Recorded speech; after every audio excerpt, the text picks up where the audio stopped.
इसीलिए ठाकुर जी ही करवे वारे, ठाकुर जी ही करावे वारे, और ठाकुर जी ही सुनवे वाले हैं।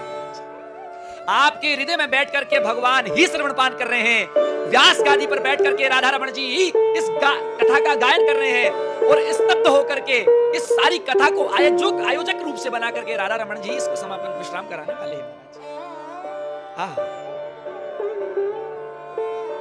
एक टीले के ऊपर मधु पंडित जी बैठे हुए हैं, यमुना जी में बाढ़ आ चुकी है, इतना विरह हो रहा है। अरे बाग गद गदा द्रवते यस्य चित्तम प्रदुत्य भिक्षणम बसति कुचच्च विलच्च उद्गायते नृत्यते च मद भक्ति युक्तो मूलम पुनाति। प्रभु मेरे नेत्र इतने सजल हो चुके हैं, मेरे पूरे वस्त्र मेरे नेत्रों के अश्रुपात से भीग चुके हैं। प्रभु आप दर्शन कब दोगे? प्रभु आप दर्शन कब दोगे? परमानंद भट्टाचार्य जी के शिष्य हैं मधु पंडित जी वृंदावन सुने की वृंदावन परित्यज्य, भगवान वृंदावन छोड़ करके कहीं नहीं जाते। एक टीले के ऊपर बैठे हुए हैं, मिट्टी का टीला है। यमुना जी में जब बाढ़ आई तो धीरे धीरे धीरे खिसकता जा रहा है। गोपीनाथ जी ने विचार किया कि अगर मैंने कुछ क्षण में दर्शन नहीं दिए तो मेरा परम भक्त बह जाएगा यमुना जी में। जो अनवेद्य अनादि अनंत अखंड अनूप अकाम है, चाहे निरूपई वेद सदा जुग नित्य निरई निज धाम है।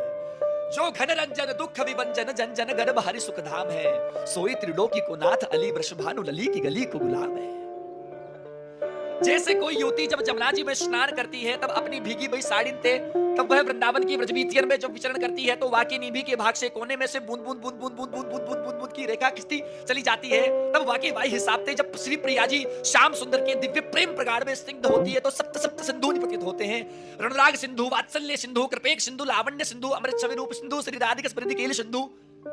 जब सप्त सप्त सिंधु पतित होते हैं तो श्री प्रिया जी का दिव्य प्रेम प्रगाढ़ उछल करके मादनाक्य उछल करके वृंदावन में आ जाता है। वृंदावन से उछल करके मंजरीन में आ जाता है, मंजरीन से उछल करके ब्रज की दुर्वा में आ जाता है, दुर्वा का आस्वादन करने से गयन में आ जाता है, और गयन का दुग्ध आस्वादन करने से संतन में आ जाता, ग्वालन में आ जाता है, और ग्वालन की कृपा से संतन में आ जाता है, और संतन की कृपा से व्यास के माध्यम से राधा रमण जी की कथा, दिव्य कृपा गोपीनाथ जी की प्राकट्य कथा का रसास्वादन पाठ आज यहां से कराया जा रहा है। ये राधा रानी की ही हम सब पर कृपा हुई है, उन्हीं की हमारे पे अनन्य भोग्यत्वम, अनन्य शेषत्वम, अनन्य रहत्वम। भगवान ही भोगता है, भगवान ही सर्वस्व है, भगवान ही शेष है, बाकी सब अशेष है। यही बात माननी चाहिए। अरे राधा रानी की कृपा ना हो, श्री प्रिया जी की कृपा ना हो तो भगवान का चरित्र आप श्रवण पान कर ही नहीं सकते हो। उसकी कृपा ना होती तो आज हम इस दिव्य स्थली पर बैठ करके भगवान की चर्चा का रसास्वादन पान नहीं कर पाते। भगवान ने सोचा अगर मैं कुछ देर में प्रकट ना भयो, अगर